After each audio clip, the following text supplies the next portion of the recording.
देश के बलिया से दिल दहला देने वाली खबर सामने आई है, जहां किराना दुकान में लगी भीषण आग ने मां और उसके मासूम बेटे की जिंदगी छीन ली। रात के अंधेरे में लगी आग ने ऐसा कहर बरपाया कि पूरा परिवार तबाह हो गया। इस दर्दनाक हादसे में मां बेटे की धुएं से दम घुटने से मौत हो गई, जबकि पिता अपनी जान बचाने के लिए छत से कूद गए और गंभीर रूप से घायल हो गए। यह दर्दनाक घटना बलिया जिले के गढ़वार थाना क्षेत्र के छिलकहर माटी रोड की है, जहां एक किराना स्टोर में देर रात अचानक भीषण आग लग गई। बताया जा रहा है कि सुबह करीब 3 से 4 बजे के बीच दुकान में संदिग्ध परिस्थितियों में आग भड़क उठी। आग इतनी तेजी से फैली कि दुकान के साथ ही घर का हिस्सा भी उसकी चपेट में आ गया। उस समय घर के अंदर रिंकी चौरसिया और उनका 4 साल का बेटा धीरज सो रहे थे। आग से उठे घने धुएं के कारण दोनों का दम घुट गया और मौके पर ही उनकी दर्दनाक मौत हो गई। उधर घर में मौजूद नीरज चौरसिया ने अपनी जान बचाने के लिए छत से छलांग लगा दी। हालांकि इस दौरान वो अभी गंभीर रूप से घायल हो गए, जिन्हें जिला चिकित्सालय में भर्ती कराया गया है। घटना की सूचना मिलते ही डायल 112 कई थानों की पुलिस और पुलिस अधीक्षक ओमवीर सिंह के साथ फायर ब्रिगेड की टीम मौके पर पहुंची। कड़ी मशक्कत के बाद आग पर काबू तो पा लिया गया, लेकिन तब तक दुकान में रखा लाखों रुपए का सामान जलकर राख हो चुका था। पुलिस अधीक्षक ओमवीर सिंह ने बताया कि रात करीब 3:30 पर डायल 112 पर आग लगने की सूचना मिली थी। मौके पर पहुंचकर फायर ब्रिगेड और पुलिस ने आग बुझाई, लेकिन इस हादसे में रिंकू देवी और उनके 4 साल के बेटे धीरज की दम घुटने से मौत हो गई।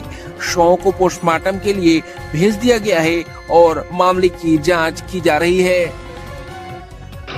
सुबह करीब 3:30 बजे थाना गढ़वाल को डायल 112 के माध्यम से सूचना मिली थी कि चलकर में एक व्यापारिक प्रतिष्ठान है, उसमें आग लगी है। सूचना पर तत्काल पुलिस और फायर ब्रिगेड की गाड़ियां आई, तो यहाँ आके ये देखा गया कि बिल्कुल एकांत में एक मकान बना हुआ है, 2 मंजिला है, जिसमें थोक का व्यापार ये लोग करते थे। किराने का पूरा सामान यहाँ पर रहता था, क्योंकि बहुत बड़ी संख्या में यहाँ सामान था। आग भी व्यापक रूप धारण कर चुकी थी। पूरे जनपद की जो फायर की टीमें हैं, वो हमारी गाड़ियाँ और सभी अधिकारी भी मौके पर पहुँच गए थे। इस दुखद घटना में अभी तक एक करीब 4 साल का बच्चा, जो यहाँ व्यवसायी नीरज चौरसिया थे, उनका है, उनकी पत्नी, उनकी दम घुटने के कारण बताया गया है कि मृत्यु हो गई है। बाकी अभी आग का व्यापक रूप है और यद्यपि बुझ गई है, लेकिन बीच बीच में, क्योंकि इसमें रिफाइंड ऑयल वगैरह भी काफ़ी था, तो बीच बीच में लपटें उठ रही हैं, आ जाती हैं। लेकिन अब इसे देखा जा रहा है पूरा। हमारी फील्ड यूनिट भी आ गई है। इसके तथ्यों तक जाने का प्रयास किया जा रहा है कि क्या कारण हो सकता है, और बाकी परिजनों के भी संपर्क में हैं। एक भाई जिसने मेहनत करके, नीरज, जो ऊपर मंजिले से कूदा था, जिसने बाद में गांव वालों को भी बताया और गांव वालों ने प्रयास सभी ने किया, और बाकी अभी देखा जाएगा। अभी अब थोड़ा आग शांत हुई है, लेकिन धुआं बहुत ज़्यादा है पूरे परिसर में।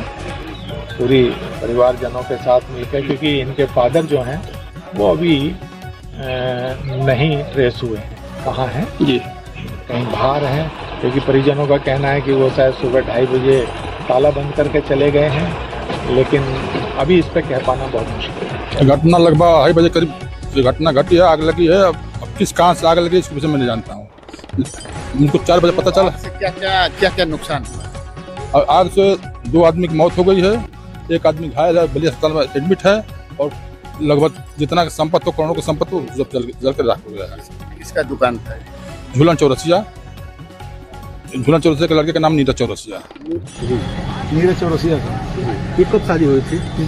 शादी हुई थी 10 दिसंबर 2020 में। अच्छा, 20 में। क्या शिकायत थी यहाँ पे? किस तरह की शिकायत थी? शिकायत अब क्या बताया जाता है। शिकायत अब मान लीजिए कि हमारी जब से शादी की है अपनी बेटी की, बहुत मैंने डिप्रेशन में रहती थी। हमेशा कहती थी कि हमारी सास, हमारे बड़े भसुर जो हैं दीपक चौरसिया, और झूलन चौरसिया जो उसके ससुर है, जी मैंने हमेशा प्रताड़ित करते थे लोग। तीनों लोग मिल करके मैंने बहुत प्रताड़ित करते थे। इसलिए हमने भी अपना कोशिश किया कि भाई इसको जमीन अलग कहीं खरीदवा करके मकान बनवा दिया जाए। तो इसके बगल में ही हमने जमीन भी खरीदवाया, मकान भी बनवाया।